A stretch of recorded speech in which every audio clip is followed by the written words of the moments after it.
Norman J called him the David Attenborough of disco. They danced there on the stage, and Did they dance with Madonna? Spent 2 weeks locked away in his room, just practicing. I was like, so mixing. you showed Fatboy Slim how to DJ.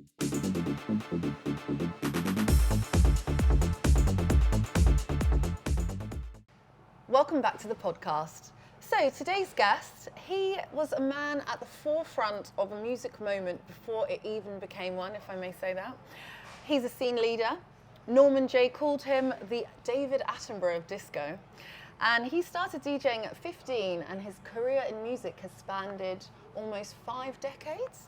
Please welcome Greg Wilson. Thank you so much for being here today. Hi, nice one. So let's get into it. I always like to start at the very beginning. What got you into DJing?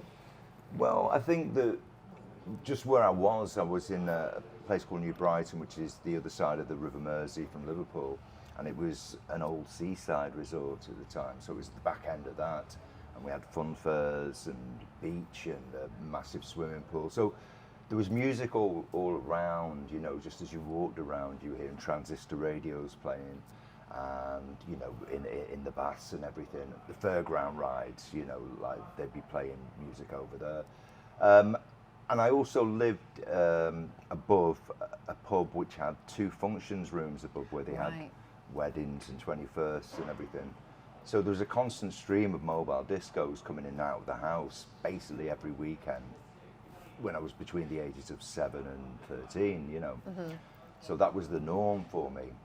And on top of that, I had an older brother and sister. Brother was 10 years older, sister 7 years older, and they were bringing all these great soul singles into the house on labels like Tamla Motown, Stax Atlantic. And so I was just kind of absorbing all this influence myself. So I think that, you know, I was kind of set on that course anyway. I had a friend at school who was into electronics and also into records. Mm-hmm. And he built himself a rudimentary mobile disco. He had a drawer and he put 2 record players in. He had a switch between the 2. It was so basic, but really impressive for like. I mean, if it worked, it worked, right? I mean, he was only 13, 14 around these times. Wow. And he started going out doing, you know, bookings and stuff. And at 13? Yeah, oh I mean, it's great when I think back now, you know, the people were trusting with the weddings and stuff like that. You know, I go along with him, and I'd kind of fill in a little bit here and there, but I didn't see it serious at that point. When he upgraded his mobile setup, the older units, me and another school friend bought that, and we set up a mobile disco ourselves. But no sooner had I done that than, I mean, we did a wedding reception above a place in New Brighton called the Chelsea Reach, which was like, it wasn't quite a club because it closed at 1:45, but it was like a huge kind of night spot in town. And we were doing this mobile there, and the manager said, can one of you come down and do the club because the DJ hasn't turned up? And that was like straight down there. Right, okay. I mean, fortunately in those days, clubs used to buy their own records as well. Okay. So the DJs would have their records and the clubs would have, so it wasn't a case of, you know, having to take the records, they could split them. And so on the back of that, I got the residency there on a Saturday night. So I was 15 then, that was my first residency. Yeah. And before I was 16, I'd got another club in town. I started doing 3 or 4 nights there. Oh, wow. And so by the time I left school, I was working most nights. Yeah, you already had clubs. your job sorted. Yeah, it just had worked out in that way. And you became, or you've become this black music specialist. And do you think how did that start? Because of your brothers and sisters? Yeah, I mean, the music that I was schooled in, basically, and my first love in music was soul music. So black music had the bass. I mean, I was into all the pop music as a teenager, like everyone else, but, you know, I was always kind of aware of black music, following soul and funk and everything. And so when I started working in the clubs, I aspired to be a black music specialist. I mean, I came over to a club in Liverpool in 1976, so I was 16 at the time. And I was taken over by some older DJs, and it was a club called The Timepiece, and it was a predominantly black club. DJ there was a guy called Les Spain, and when I went in there, you know, it was another level. Right. You know, the dancing, the music that was being played, the whole thing. you know, at that point, it was like, this is what I want. Your soul was like, this is... Yeah, this is it. And unfortunately, 5 years later, I found a similar kind of scene environment in Manchester when I came to a club called Legend, which again was a predominantly black crowd, cutting edge music. And that was like my timepiece, you know. But I'd seen it back then, you know, when I was 16, I'd kind of seen the promised land, and that's where I want to be headed towards. Right, okay. So what would you say is maybe like your first record you ever bought? Well, I know the first record I ever bought. I actually owned a good few records before that because, you know, as I said, my sister and brother, they had their records. I was kind of pulling them into my little stack. And we used to have jukeboxes in the pub and Nice, stuff. yeah. And I used to hang around when the jukebox man came because he'd always kind of look at me and say, you know, the records that he was taking out, he was replacing them. He'd say, yeah, do you want to take a few of these? Nice, And I'd like, okay. get those. But actually, the first record I went to and bought with my own money was, quite embarrassing really, it was Ernie, the Fastest Milkman in the West by Benny Hill. Which You also actually bought it? Brilliant. apparently was the first record that Bill Bruce, who wrote Last Night a DJ Saved My Life, bought as well. So yeah, it was an out-and-out novelty single. That I don't think that was on the jukebox. I might have waited for it if it was, but It was probably just catchy and got in your head. well, this is the way it was, you know. Did you ever remix it? No. Damn it. So you DJ'd live on TV on the Tube, right, for Yep. Jules Holland, and that's something. I mean, when you look back at that footage, it's kind of like, it's quite interesting that they put a DJ on TV, like, and people wanted to really know how DJs like did that. How did that come about? Well, there was an artist called David Joseph who was formerly in a band called High Tension, and he had his first solo release out, and it was called You Can't Hide Your Love.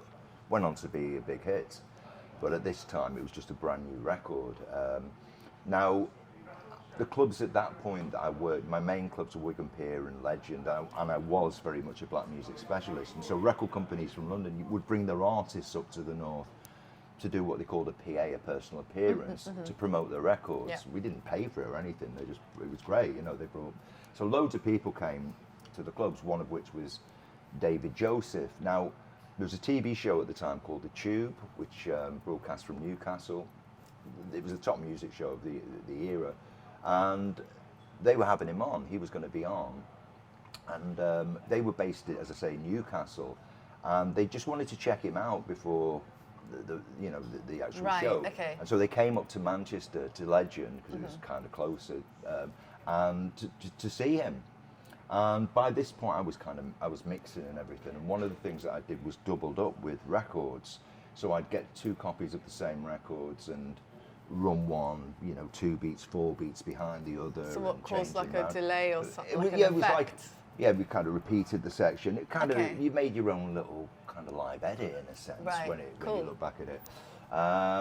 So that's one of the things I did. And on this night, I was playing around with the David Joseph track. This is earlier on before we did the PA, and the people from Tyne-Tees, Newcastle, said, would you like to come and do that live? And it was one of those things where the instant reaction was, yeah, wow, that'd be fantastic. And then it sinks in and you think, oh my God, I'm going to be on in front, it's live, and what if this goes wrong? And so I had this kind of, so we went up to Newcastle, went up with a DJ called Mike Shaft, who did particularly radio in Manchester. He did the Soul Show. And we drove up there. And with all your equipment, or did they yeah, it was stuck out the it? back of his car. I took my, because I had, like SL1200s, and I did a really nice mixer called a Matam at the time, and they were all kind of plumbed into this unit, stuck it out the back of this hatchback, and went up to London. I went to Newcastle. Because I remember, like, on the opposite stage as we were setting up, it was the band The Tourists, which was Dave Stewart and Annie Lennox before the Rhythmics, just before that. And so we were setting up on this stage, and there was a cameraman. He had a handheld, and he was like coming really close, and I was thinking, he's too close. I'm worried. Well, you know, also, if he like, bangs how the can decks. you mix while you're, because you know, you're having to really explain it and Yeah. really just like, yeah. And he did actually bang the deck, and it didn't jump, and it was Oh, so wow. fortunate Okay. because had it jumped, I would have been like, you know, hi everyone, you know, Yeah. like just find where I am on the record. That's part of the effect, guys. And so it all went well in the end. It went fine. It was great, and yeah, you know, I got back to Manchester that night. I was playing a club called the Exit, and everyone was patting me on the back and saying, "Oh, I'm on the We saw you TV." on So the it went, you know, it went good, but it was a scare. It was scary on that kind of live aspect. I remember when they said 10 seconds to live, and you know, I just think, oh my god, you know, like. It's interesting because I guess it's always live though, right, with the DJing. But I guess because I don't know. Yeah, it's a scrutiny at that point. Right, okay. It's a clinical environment, Yes. and you know, if anything goes wrong, you know, it's not like that you can kind of stop Right, it, cut of course. it, edit it, Yeah, put yeah. it back out. We were going live, and that was the nature of things. So, and as I said, this kind of swing happy cameraman just going around and everything. So, but yeah, that was you know a nice moment really that we did that. It was the first live demonstration of mixing on British TV. Yeah. So. I wanted to get into something. So you're a black music specialist, but obviously just before you started DJing, you had there's Northern Soul as well. Yeah. And did you ever get into any of that, or were you? Because you were at the Wigan Pier, right? Yeah. Was there and then the Wigan Casino had the Northern Soul Yes. stuff. So was there a bit of controversy, a bit of a versus thing going on? I mean, originally I'm from here, which is Merseyside, and Northern Soul never really got a foothold here. Right. I mean, Liverpool was really a funk city in the 70s. Okay. And so that's what the people are into. They're into contemporary funk as opposed to retrospective soul, which was what the Northern Soul team was. I mean, I was aware of it, and I liked, you know, a lot of the records, because obviously a lot of records like the 60s soul I loved anyway. But I was never a part of that scene at all. Now, when I came to Wigan, which was in 1980, the casino was still going, but it was kind of on its last legs in a way. It almost felt like a bygone thing. Okay. I mean, the difference between Wigan Pier, where I was, and the casino was like chalk and cheese, because the casino was a rundown old ballroom with a tinny sound system, and whereas the Pier was a state-of-the-art club that was based on what was happening in New York at the time. Fine. Okay. Fantastic sound system with amazing lighting, laser, you know, so it was way ahead of the curve, the Wigan Pier. And so it was almost like out with the old, in with the new. Right. You know, that's how it felt at the time. I mean, Northern Soul at that moment, it was the death throes. It was really dying. I mean, it would revive itself, but the 80s was a fallow time for it. You know, and this new, you know, the whole kind of new thing had taken over, which was moving into the 80s. The music had become more electronic, the electro coming out of New York and everything. So at that particular moment, as I say, you know, Northern Soul with its old 70s soul singles really did sound kind of outdated at that point. Okay. Yeah. So I mean, let's get into your time at the Hacienda. Yeah. So you were doing a Friday night there as part of something else that maybe you came on and did, and then you stopped.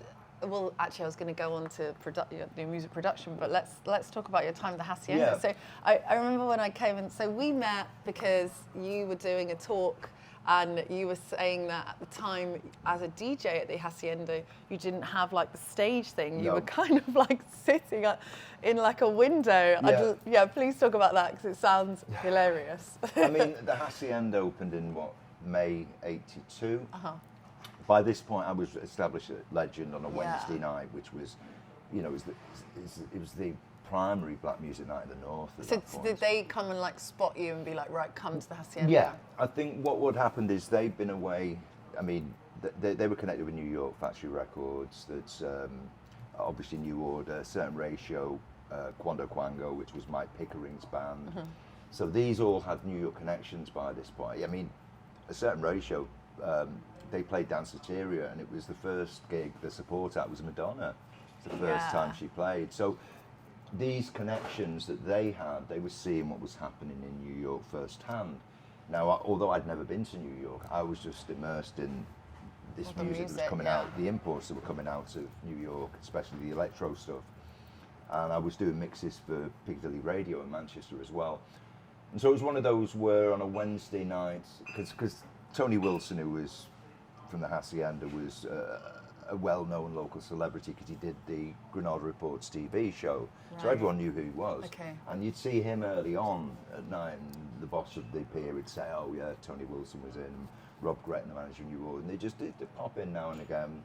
And but then this approach came, and I think they realised that what was happening on Wednesday, they hadn't, you know, they thought they kind of been to New York scene, but the music was actually being played down the road from them. Right. A lot of this music. So they approached me to come in and to do the Friday, which I did. The problem being at the time of the Hacienda, it was a members club for a start, so you couldn't just walk in off the street. Okay, yeah. Most clubs back then were members clubs. Right. You know, eventually they managed to find a way around that. Also, it was historically the sound system. It didn't sound great. It was this big place. It was glass kind of roof, you know. So the acoustics of the building weren't good, and they never really got that properly sorted. They did improve it from where it was when we were there. So, and it was also kind of after summer and everything, it was getting cold, and the place was cold. It was, that's what I remember, being in there cold and empty. Oh, you know, because even if you put 200 people in there, it was quiet because it was such a big room. Did you get a bit of an echo? Yeah. But the DJ booth, like they had a stage there, and you had to go down the side of the stage into like a separate room. So it was almost like a radio studio. Right. And you had a slat where you could kind of look out and see. You were completely detached from what was going on. Could you hear anything? Well, you had your monitors. Okay, so you had monitors at least. But you had no feeling of the atmosphere. To get any kind of feel, you had to kind of run up onto the stage and have a little look around and come back down and everything. So it just wasn't right, and we were always saying, well, this, you know, why don't you move it? And eventually the next year, I'd gone by then, they moved it to the kind of iconic spot, which was on the balcony, and they did that. So, you know, it was problematic. We were trying to bring a black crowd into the Hacienda, which for them, they saw that as the opposite of what they were about. The Haciendas then were raincoated students and indie kids, and so it was worlds apart at that moment. Time, yeah. And although we had a few really good one-off nights, you know, really good nights, we had Houdini, who were the New York crew, we had Nutriment, who were a British rap crew that had a record out, and we had a big breakdancing competition.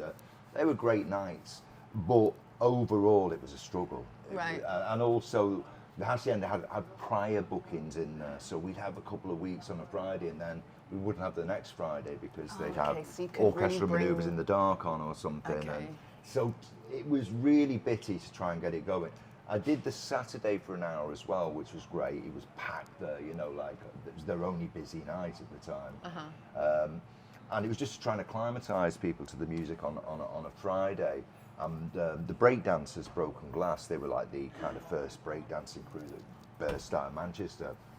I ended up managing them. They danced there on the stage. And did they dance with Madonna? They danced when Madonna came, but not with Madonna. They danced with a factory artist called Marcel King. But we were there. That was quite a funny day because, I mean, I know you spoke to Norman Cook. And with the Hacienda, we did a short tour of the South Coast, and we did Brighton. Yeah. Broken Glass danced, Quando Quango with the band. I was the DJ. And at this particular night, a young guy, probably about 18, came up, introduced himself as Quentin. Do you want to come to an after party? We all powered back to his. Lovely guy. Next day he came with us to the next gig, and it was at the sound check for that I showed him the rudiments of cutting and scratching. I was no great shakes myself, but I did know what you moved around, you know. And so I showed him that, and that had a big impact. He said he went back home afterwards, spent 2 weeks locked away in his room, just practicing. I was like, so mixing. you showed Fatboy Slim how to DJ. Well, I didn't know. I mean, there was no Fatboy Slim then. Yeah, There was yeah. no Norman Cook. He was Quentin. Yeah. And it was years later, probably back end of the 80s, well, it'd be, or 90, whenever it was, that Beats International track, Don't Be Good to Me, which he put out. And I had a copy of Enemy or Melody Maker, I can't remember which one. I was reading about this band who had the #1 at that point with Don't Be Good to Me, Beats International. Yeah. And this guy, Norman Cook, and he was in the House Martins, who I associated with Hull, you know. So and then I'm reading, I saw my name, and he kind of cited me as an influence along with Grandmaster Flash. Yeah. I was really I didn't have a clue, but I went to I was heading to EMI because I had a deal there with a band called the Rap Assassins, and Kermit, who was one of the crew, had also been in Broken Glass, the breakdancers. And I said to Kermit, "Have you seen this?" "Oh yeah, that's Quentin. That'll be Quentin." And then it came, we realised, and we got in touch with Norman after that and everything. But what happened is, after we'd met him in Brighton, the Hacienda, the Tube came to the Hacienda quite famously, and Madonna made her British TV debut. So she was there. And he came up and stayed with Kermit. And so I remember like being backstage there, and there were people there like Kermit, Norman, there was Mike Pickering, obviously Madonna, and I realised later that all these who were then at that point relatively unknown had #1s down the line. You had Mike Pickering with them people, you had Kermit with Black Grape, you had Norman with Fatboy Slim, and Madonna of course, and even, I mean, he wasn't backstage, but Morrissey was there as well. I think he was interviewed on the balcony or something with his all his on the same night? Yeah, wow. They were all it's here a magical in night. in this situation. Yeah, I mean, it was, as I say, people weren't well known then. It was like people before they became. It's a bit like that kind of famous band from Liverpool, big in Japan, that had, you know, it was seen as a superstar band before they became superstars. People like Holly Johnson, Bill Drummond, you know, Jane Casey, and all these. So it was one of them, really. It was like all these people there that were going to go on to have major success, but at the time they were just kind of making a start in many respects. And you were at the start of that.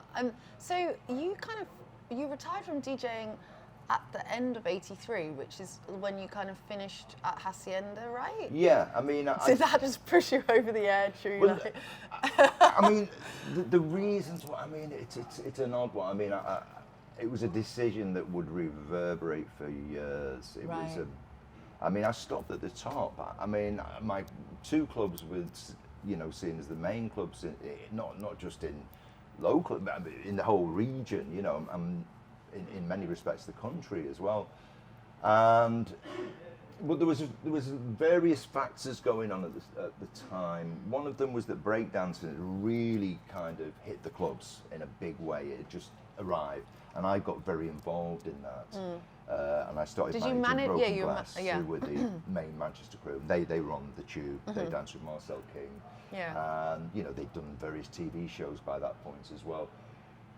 And the dynamic at club level was changing because of this, because obviously with the breakdancing there were cruiser guys, there was circles, there was a lot of testosterone. It was after the initial wave of it, everybody loved it. It was so dynamic, it was so exciting to watch.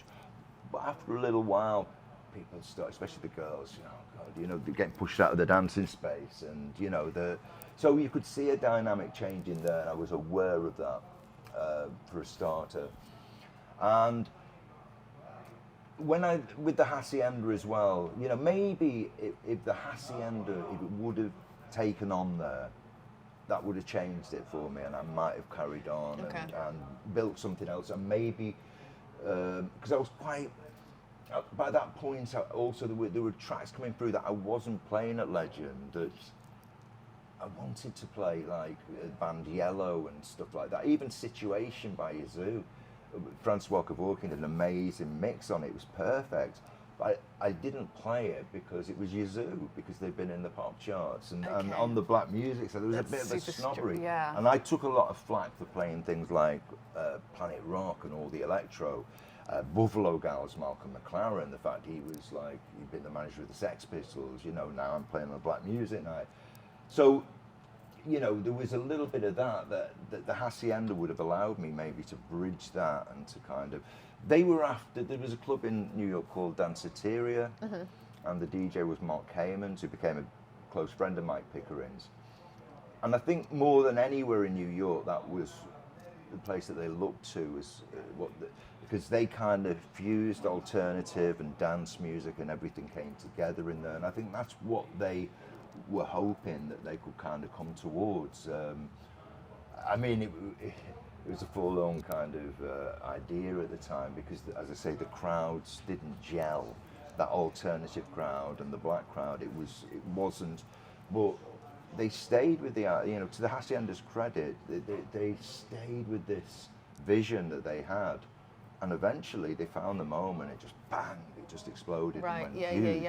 Yeah. And had they kind of said, "Oh, that's not working," it diversified and gone, they would have missed all that. But I think that belief that this was the right direction that they were taking, and they stuck with that, it eventually paid dividends. Yeah. I do think it's because so you ran as, you know, as a white man, you ran a black music night, and black people came to it. Was there any kind of like controversy over maybe like people wouldn't come because they didn't see a black DJ there, or did you? Yeah. Yeah. No, there was, people didn't see colour in that respect. I mean, it was what was coming out of the speakers. Yeah. Purely that. I mean, it didn't really make any difference from that level. I mean, on the scene there were black DJs. Yeah, Mike yeah, Shaft, yeah. There was Hugh and Clark. There was Cleveland Anderson who came down from London. You know, so that wasn't a consideration. I mean, the crowd themselves. There was no reverse racism. There was none of that. You know, I was always absolutely welcomed. And that had a big effect on me, that this audience were accepting of me and what I was doing musically. They were prepared to follow that direction, and so, you know, I've always felt, I think that's probably part of the reason why it's always been important to me to document these things and try to point people back, because a lot of what happened with black culture just wasn't documented. Right. I mean, nobody was writing about it within the black community because people weren't encouraged to write about things or encouraged to do other things, you know. So it's a situation where it was so influential in terms of what it inspired, especially, you know, places like Manchester and everything. But nevertheless, it's lacking in documentation. It wasn't being written about like the way people wrote about Northern Soul. Right. They weren't writing about the jazz funk scene, even though it was a huge underground scene and massively influential, and, you know, influencing what went on in the pop charts and everything. But it was because it was a black scene. It didn't get that attention, and so, you know, that's why it's always been important to me to try and point back to that and to show why, you know, why its influence was so strong in terms of what happened afterwards. Yeah, absolutely. So, and in terms of what happened afterwards for you, you went on into music production, and you did, I guess, so you did a lot of sampling. So Kanye West is copying you. So yeah, what made you kind of get into like, I want to kind of sample different things and get into remixing or re-editing? Yeah, well, it was a difficult time because this was all new. I'd obviously become aware from the records I was playing that there were these people remixing in New York who it turns out to be DJs, like Larry Levan and T. Scott, Francois Kevorkian, Jet Pettibone, Jellybean Benitez, Tony Humphries, and so as we were understanding what was going on in New York with this kind of mixed culture and everything, because mixing hadn't been a big thing in the UK at all. It was all microphone based, and it started to make, you know, to really come through in the early 80s, although a few people had been doing it before that. But when you say microphone based, do you mean like what, MCs or like? Well, no, I mean, DJs would announce and back announce records, a little bit like radio. Fine. So in a club, they would like you know, the record be coming to the end, they'd go on the mic and say that was such and such and blah, blah, blah. And by the way, you know, if you want to come next Thursday, we're going to be doing this. And, you know, so like a pirate radio It was a little bit like that. It was more fluid than you know, it wasn't like stop-start, although it seemed like that. The best DJs had a fluidity about, you know, where they started the records, and you know, one of the main things was called voice into the vocals, which is a radio technique. Which, if somebody crashed the vocal, it's sinful. You know, you don't crash it. So you're talking up to it, blah blah blah blah blah, and as you stop, the vocal it comes goes, in. yeah. And you know, so there was a fluidity and everything, but mixing hadn't. We didn't have the equipment for mixing, really. You know, we didn't have very speed turntables in the 70s in the clubs, or certainly not the clubs I ever saw. And it was also the traditional way here. You know, the DJs were happy using the microphone. DJs at that point, the ambition for a DJ in the 70s is to get on the radio. Right. That was where it was. Okay. So you had to use your voice. Your voice was important. So when mixing came, I mean, I remember like some of the early debates about it, and the main radio DJs in London, Robbie Vincent and Greg Edwards, were set against it. They just thought, no one's ever going to want somebody just playing continuous music the same. That will never work, you know. And so that was how it was seen. And a few champions came out, like there was obviously James Hamilton of Record Mirror, Ian Levine, the DJ who was previously at the Blackpool Mecca, Northern Soul DJ, but went on to become the DJ at Heaven in London. Right. So, you know, but really at that point, mixing was not really properly being considered by 95% of DJs. There was a few here and there, but that started to make waves in the early 80s once we did get the equipment, once the SL1200 did start to come into the country, and you know, and by the rave era, the switch happened. Yeah. And so the microphone had become endangered species. They were like dinosaurs then. Somebody turned up with a microphone, and it switched over to mixing and changed in that way. So yeah, you know, that was how that kind of really panned out. And you kind of just jumped on that and well, I'd started in the early 80s. I'd started when I was at Legend. When I got to, because Wigan Pier, I was a resident there from 1980 to the end of '83. I was a 4-night resident originally, and on the Tuesday night they had the Jazz Funk Night. As things went on, I eventually took over the Wednesday Jazz Funk Night at Legend in Manchester, which was owned by the same company. The clubs were owned by the same people.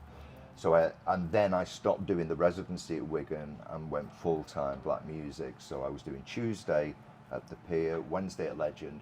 I did a night in Huddersfield on a Thursday at the Stars Bar, and I always did a Manchester night on a Friday, originally a club called The Exit, another club called Bertie's, and eventually the Hacienda.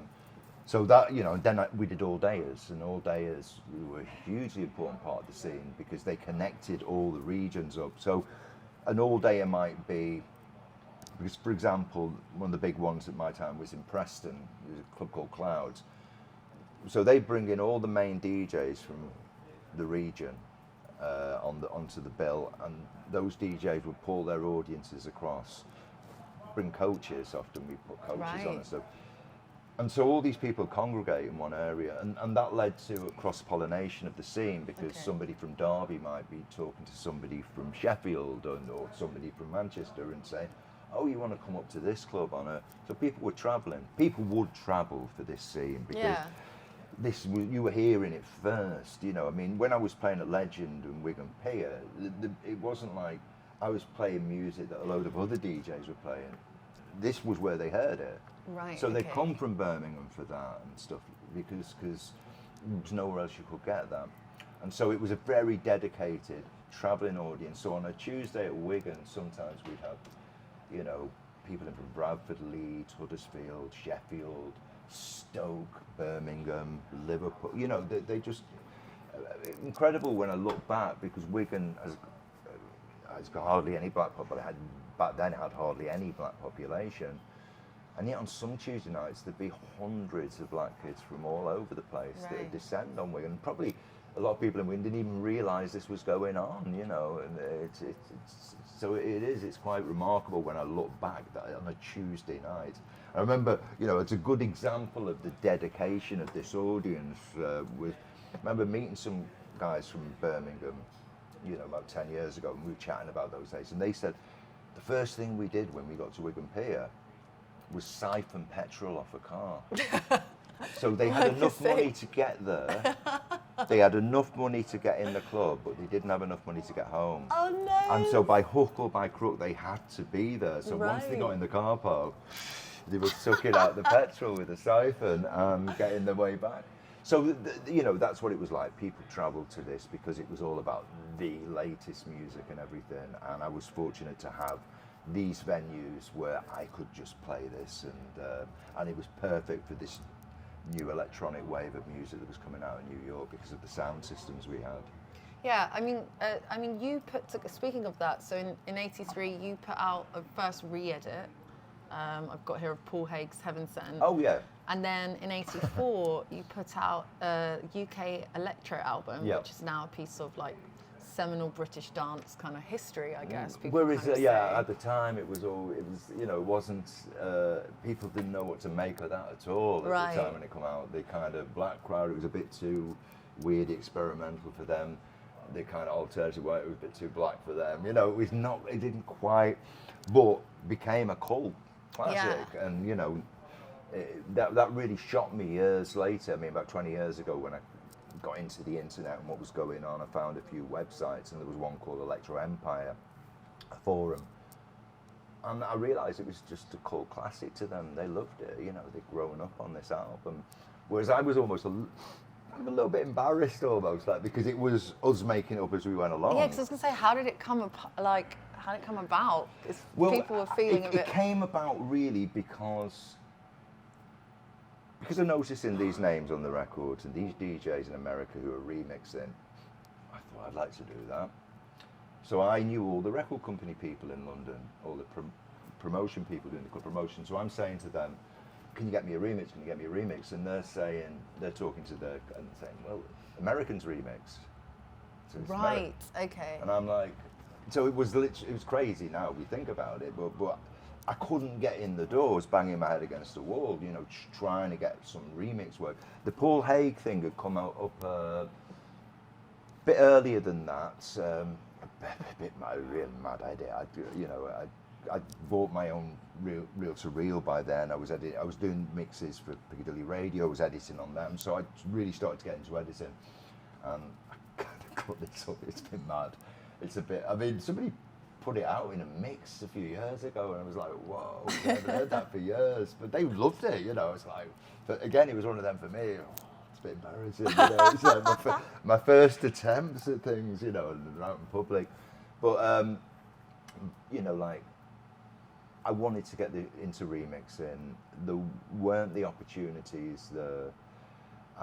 Then I got chatting with a musician who wanted to maybe make some electro tracks as well, and we started to do, you know, make our own tracks because there wasn't the remix. I was going to say, because you couldn't hear it, so you made it yourself, right? In a sense, yeah. And so then we went to Morgan Khan, who was at Streetwave Records, Street Sounds, he'd set up the label.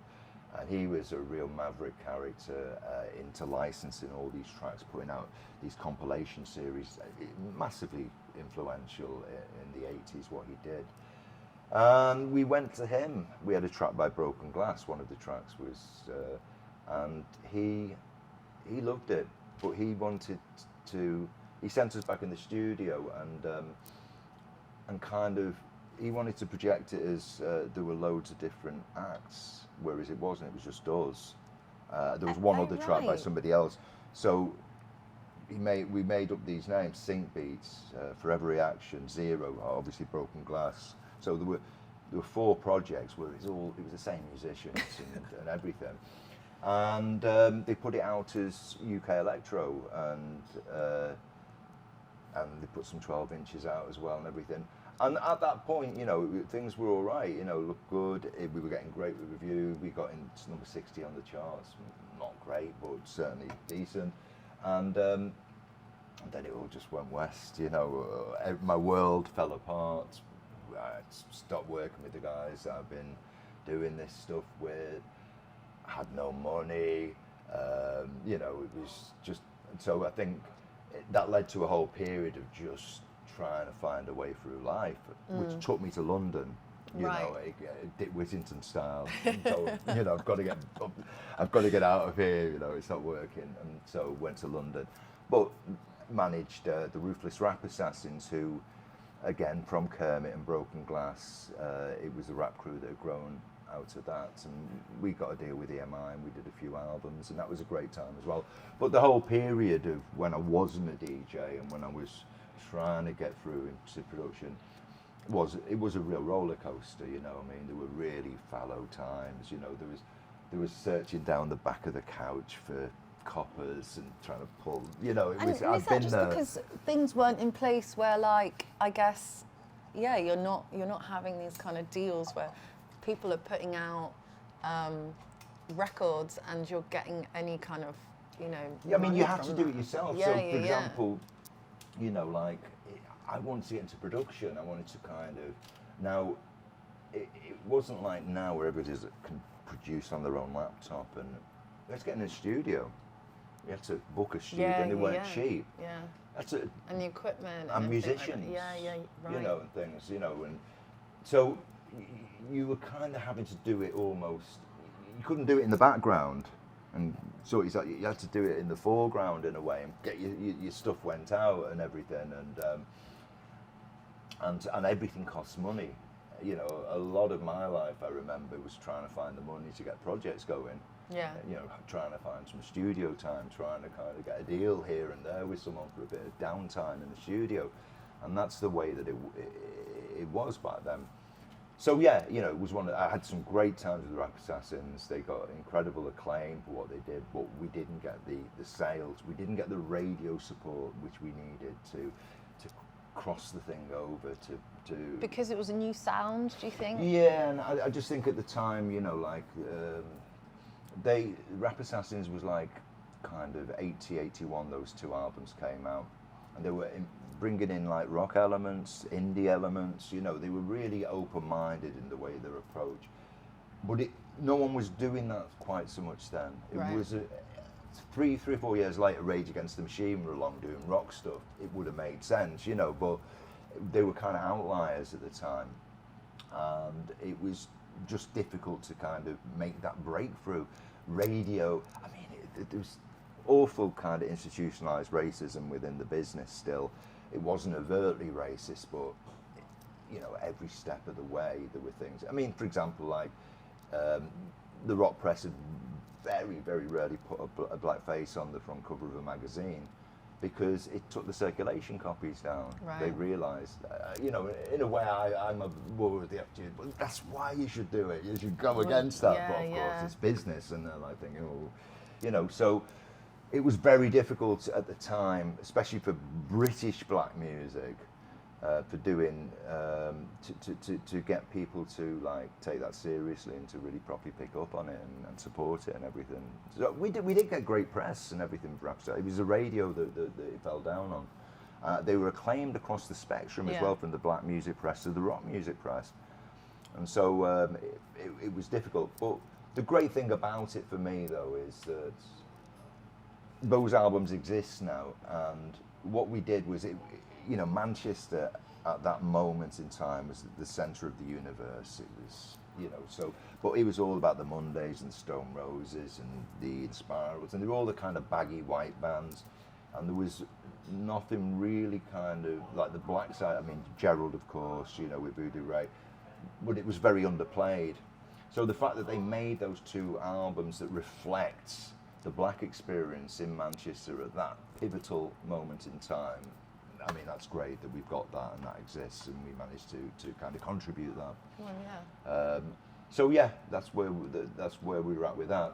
I mean, eventually, it all kind of came to an end, and it was back into the kind of the lows and trying to find your way out of that situation. Well, again. you say, I read somewhere, it might have been on your blog, that you never really stopped DJing because you had this inherent need to share. Yeah.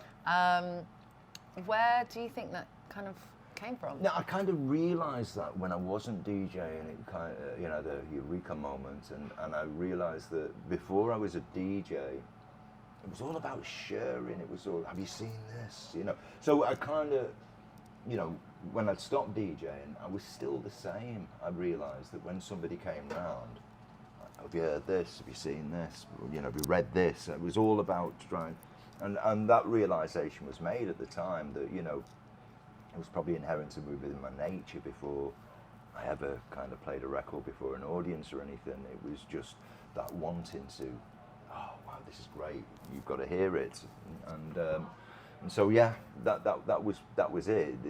So I kind of made this connection that I'd never stopped really, in the sense that I was still, even if it was an audience of one, you know, you're still doing the same thing. Well, and obviously because through your music writing, you're still sharing different music. And I mean, I love.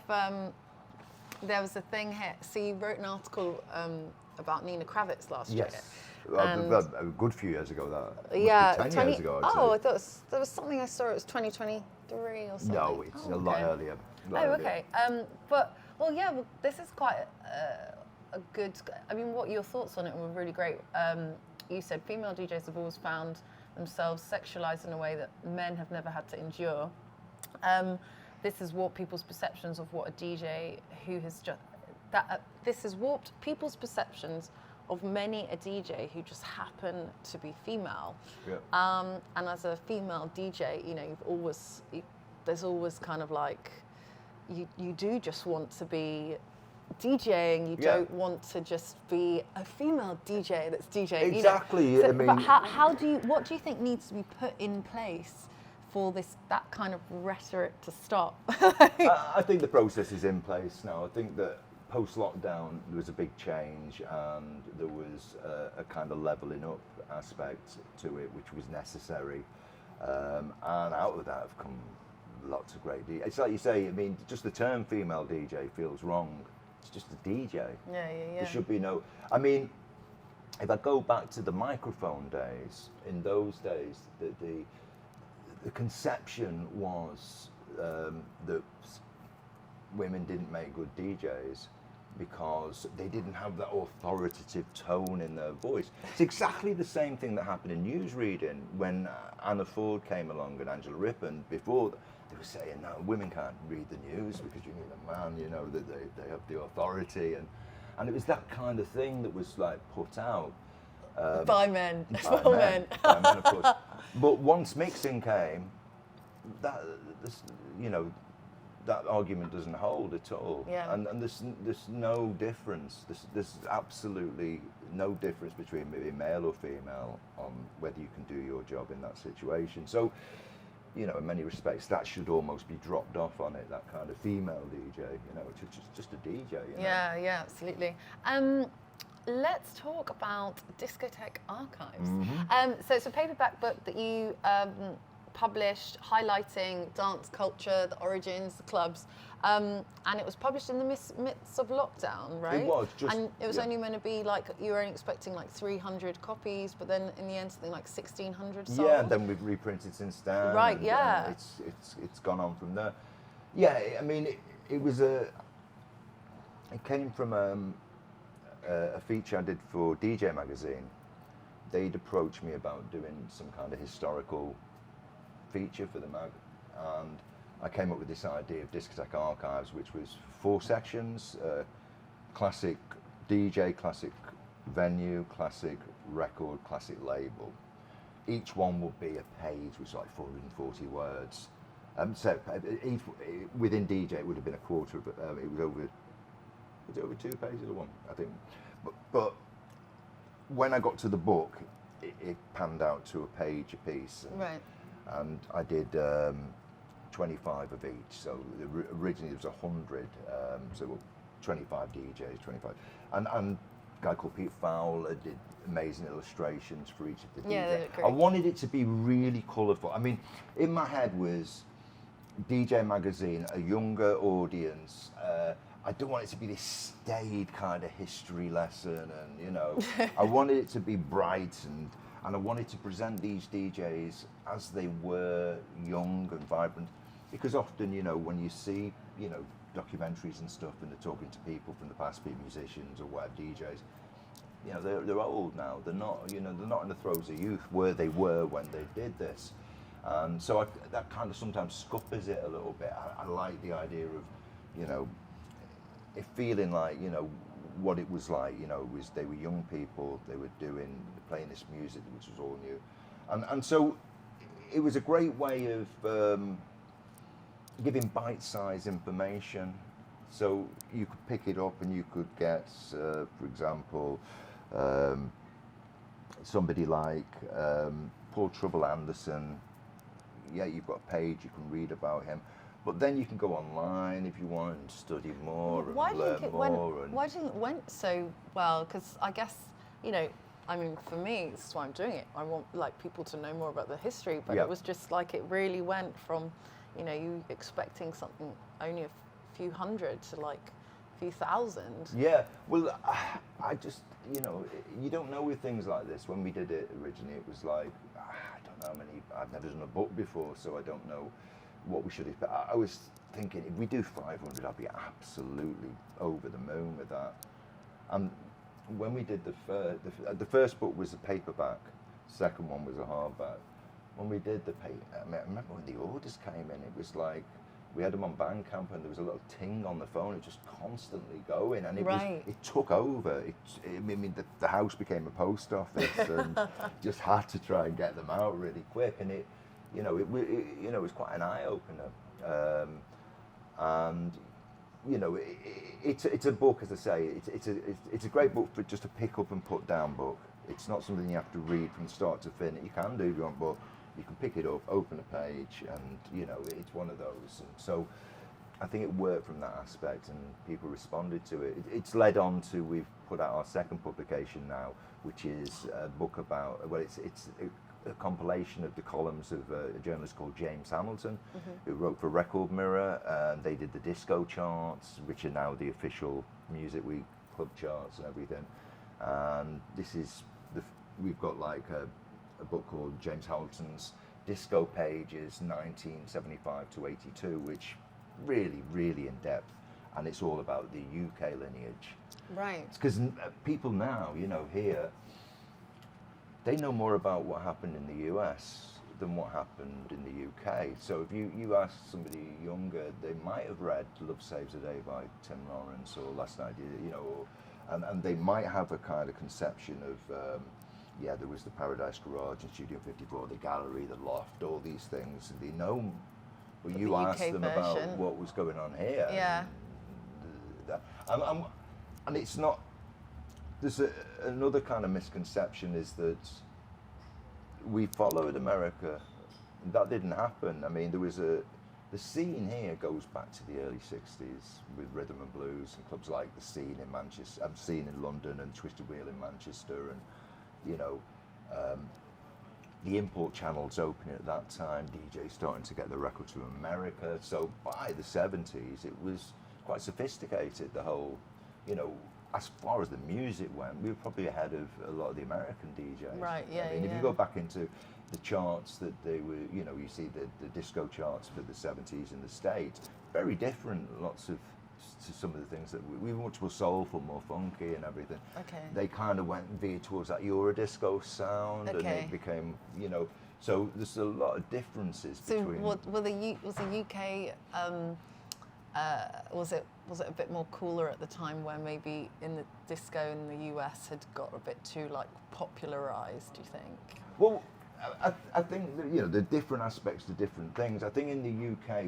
what you have that dates back, and even dates back before the 60s, it dates back into the 50s, probably go further than that, but from blues and rhythm and blues and everything, it's a real obsession, British obsession with music. It goes so deep. That's why you have a scene like Northern Soul, which is Right. remarkable. You've got nothing like that in the world, where they dug out these old soul records and they made this whole culture out of it. You don't have an equivalent in America. So as far as black American music goes, the British have been obsessive since day one on this. And so, by the 70s, if you were a specialist DJ, you were buying all your music on import and everything, and that's where you were at with it. Where the American thing came in was the idea of mixing and the presentation of the music and everything. So that kind of sweeps in back end of the 70s and meets the British lineage and then moves forward. See, for me, that's why it has to be, it could only ever be the UK where rave happened. Right. Because it is part of the UK lineage, meeting with the US, bringing in mixing into play, and then eventually finding that moment, So yeah, there's a lot that went on in this country prior to disco and everything that was really deep. There was great music being played. I mean, you can see it. We're sat here at the Cavern, where the Beatles, in the early 60s, before any of these Liverpool bands had made a record, the majority of stuff that they were playing live was American R&B music. Right. It was the dance music of the time, so it was covers of all sorts of American acts that were being done. I mean, some of the white artists as well, like Carl Perkins and people like that, Roy Orbison. But generally, people like Little Richard, Arthur Alexander, Isley Brothers, Twist and Shout, Right. and all that, so that was the dance music then, and it just continues on through, Right. Well, just before we go, I do a quick fire round of 5 questions. Okay. So you just gotta, just off the top of your head, just see what you prefer. So, question 1: vinyl or digital? Well, I've got to say vinyl for the fact that that was the conduit that brought us into this. Digital has its definitely has its. But I remember I was talking about CD to someone the other day about when CD came into play. And what I liked about CD was the fact that you didn't have any crackles on the track. Right. It was absolutely clear. I mean, but people yearn for that crackle weirdly, now. some people were like, "Oh, I love the crackle." Yeah. Well, the artist didn't mean to record it with crackle when they're in the studio, like working hard on that. Yeah. They didn't want to. We love that nostalgic feel. But yeah, that's what it's become. So yeah, I mean, vinyl, obviously, that's where I came from. But there is progression and things do move on. And I don't think it's the format. I think it's what's coming out the speakers. I really don't think. I think whichever format DJ uses, if it enhances, what they're doing and how they can project that to the audience, all the better. Whatever they want to use. Yeah, absolutely. Okay, number 2: remixes or originals?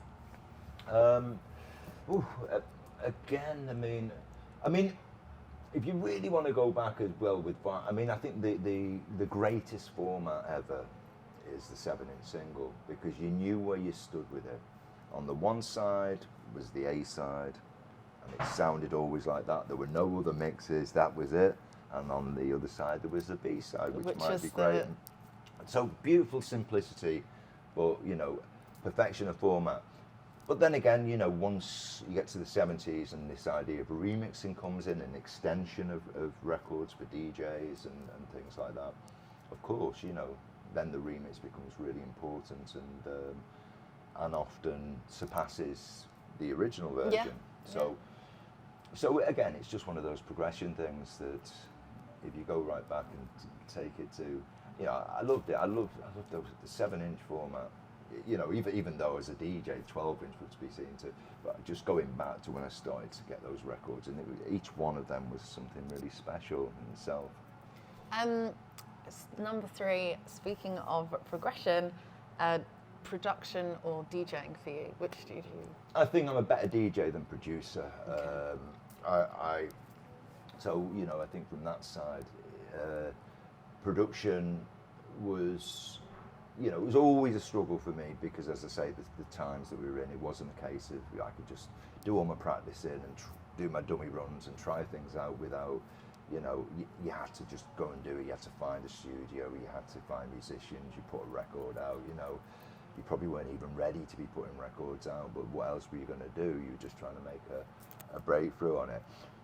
With a DJ, it's more my natural place. When I came back into it, I didn't know how it would pan out. All I knew that was, this was 2003, and I'd started doing stuff online by that point, and people had started asking me about DJing, and it made sense to do it. Coming into it again, it is that kind of riding a bike in a sense that you don't forget.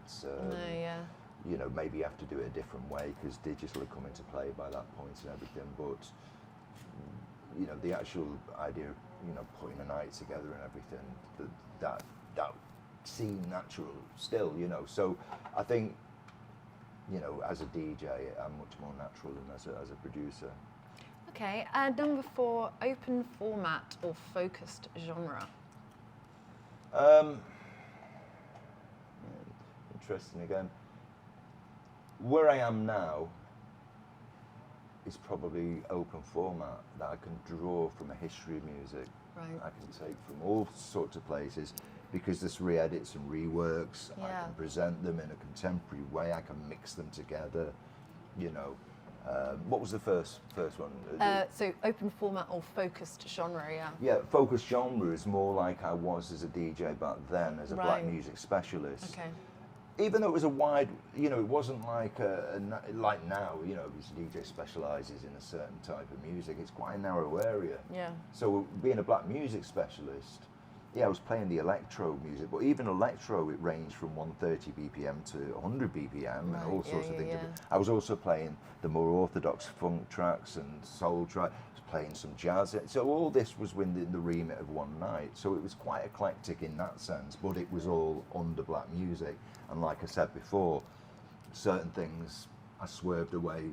I mean, no one was playing. If I would have played that, I would have got criticism for it because they would have said, "Why are you playing your Zoo?"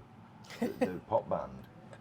Yeah, because it's a great record and it's produced by Francois Kevorkian, who's done all these black and black if you didn't know well, it was, you see, you probably would have liked remixed it. by Francois, and he's done all this kind of stuff. So, but it was just the way that things were at the time. But still, as I say, so again, we're at two. So I love what works for me now, I think,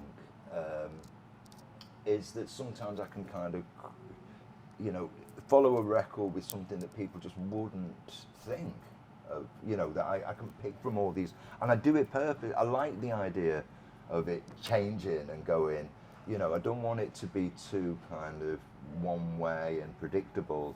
I like, for it to have a little shock kind of value here and there, and I think that's nice if you can just choose from different places. I like the idea that if you're trying to show someone something maybe a bit different, if they like this, they might like that they've never really thought of before. And finally, number 5, up north or down south? It's going to be up north, isn't it? We are northerners at the end of the day, so we've got to but no, I was always, going back to when I originally DJ'd, one of my main strengths was the connections that I made with the South, and obviously in London all the record company promotional people. How it worked then is that if you got on a mailing list, they'd send you promos of the British releases, sometimes like kind of about 6 weeks ahead of release. Right. So you had it up front on everybody else, and that's what gave me initially the ability on a local level to be ahead of the curve, because I was getting all my and I was able to buy imports because I was saving money from buying UK records because I was getting. So that they would, send you all the records, and then I'd start going to London, and now I could go in the offices, and rather than get the 12 inches that they were sending, they'd have a copy of the album, they'd have some other bits and bobs, new stuff. They'd do promotion nights, they'd give me a load of records, I'd give them away free on my nights, and So I made these connections. I went to clubs in London. I saw what was going on, and there was a really big north-south divide. The guy who wrote for Blues and Soul, he did the Northern Club column. God, you know, he was like evoking, you know, Londonium and what happened in the Middle Ages, and they were, you know, honestly, he was like, they never cared for us here, you know. There was a real divide then, and I always found that a bit silly, you know, because, but I think it worked for my advantage that I was aware of what was happening in London, whereas a lot of people who were in London at the time, they weren't looking outside of that. Big fish, small pond type thing. They weren't seeing that, you know, we'd often get people, we'd bring people up to the north and they'd come to these nights and they were shocked. You were like, wow, we had no idea this was going on. Right. Well, yeah, it does, you know, and because, yeah, at that time there was a big separation. It all broke down later, obviously, certainly rave days, because people were travelling around and everything. Well, it's all about evolution and development, right? Yeah. That's the only way to keep relevant. But I think the North, you know, for me, its disadvantage was that it wasn't the capital.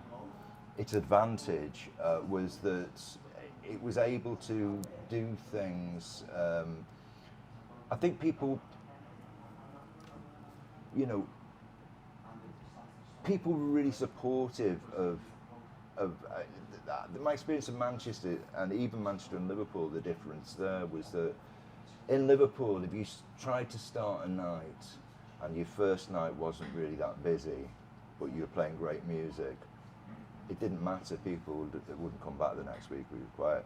You did that in Manchester, people would appreciate what you were doing and support it and come back the next week and make, and then you had the opportunity of building something and eventually it taking off. So, but yeah, you know. I would say it's community as well, probably more here maybe. Yeah, well, it was harder here to get things going, you know. In a sense, I mean, London is. It's so big, it's so sprawling that you can do anything there. You know, you could have like, you know, like a Bulgarian folk dancing night, and it would pack out because there's enough people into that within that city. You know, or open, I guess, to something new. Yeah, whereas here you had to really, you know, you had to find your niche to kind of make something work and everything, and so people kind of worked hard on that. I'm not saying it. I just think there was that different dynamic, that maybe there was that complacency sometimes in London where they felt, well, here we are, the centre of the universe. How could anything happen outside of here? So. You know, and that's it. But you know, like the North was always, well, you know, look at Liverpool and the Beatles and Merseybeat. Look at Manchester and you know, New Order, Joy Factory Records. Then later the Hacienda. You know, there's always stuff. Sheffield with, you know, like Human League and Cabaret Voltaire and all that kind of stuff. So the North's always had like strong scenes, but they haven't had that. They've had to find a way to survive because they haven't been in the belly of the beast in London and next to the record companies and able to easily kind of access that. So I think that when something took off in the North, it was generally built on, you know, a lot of hard struggle and people pushing through, you know, and it generally kind of stuck better, I think. Okay. I might be wrong there. I mean, if I looked at it individually, but it feels that, you know, something like Northern Soul and stuff to come out of a region and just out of an obsession for dance music and stuff like that. So the North's got a lot going for it in that way. Yeah, for sure. So last thing we love to ask our guests is, what brings you joy? Oh God, what brings me joy? Wow, that's a mad question in a sense. First thing that comes to your mind. Well, you know, I mean, I suppose I could say, you know, like the community of a dance floor and these things, which it does, you know. I mean, you I guess that's maybe what keeps you going when you're doing DJing and. Yeah, I mean, that kind of response and reciprocal. It's a reciprocal thing between audience and DJ. That's always been the case. I didn't like it when I used to hear DJs talk about educating audiences, because it's not school, you know, it's a party, and it's subjective music. We might sit here and we might pick 10 tracks, and 9 of those we both love. One of them we're completely disagreeing over. You don't like it and I love it, or vice versa. But that doesn't make either of us. That's just our subjective opinion with it, because music's vibrations, we're vibrations, so it hits us in different ways and stuff. So you know, that idea that you have the right opinion, you have the final say. I mean, it's like saying about a DJ, who's the best DJ. The best DJ is the person that, you know, kind of you vibrate with in terms of what they're playing. You know, it's somebody might tell you, oh no, they're the best DJ, but you just don't get it. You don't feel it. I don't feel it. There's different interpretations of the best. But neither's wrong or right. It's just a personal opinion, and that's why it's brilliant. Music is subjective. It is a subjective thing. So I guess music brings you joy. Music does bring you joy. Music kind of takes you away from your situation. It kind of separates you from all your problems and everything. You can lose yourself in music. Probably, it's probably one of the best. I mean, I've seen some amazing footage recently of people, old people. I saw one piece. She has Alzheimer's. She was really in a bad way. And she was a former ballerina. And they played her the footage of her dancing and the music, and all of a sudden her body came alive, and she was moving her arms, and you know, feeling it all. And that's what they say, that a lot of people who are losing their faculties and everything, one thing that still can connect with them is music. Old people, you know, the music of their youth, it evokes so much to them. So music is such a special thing, and of course, you know, like that joyousness and that, you know, just separation from the problems and troubles of your day to day, really. Yeah, for sure. But it's been amazing having you on today. Thank you so much for being here. Oh, it's been lovely. Where can we see you, read about you, find out? What have you got going on coming up next? Well, hopefully get the publishing side of the company working more. I mean, my website is www.gregwilson.co.uk. That's a hub site which has connections to various. There's some great blog, articles, Roots, which is a history site, and various things. So yeah, you know, that's what I'm rounding about, playing music and writing bits of things. So great. Thanks so much for being here. Oh, nice one. Nice talking to you.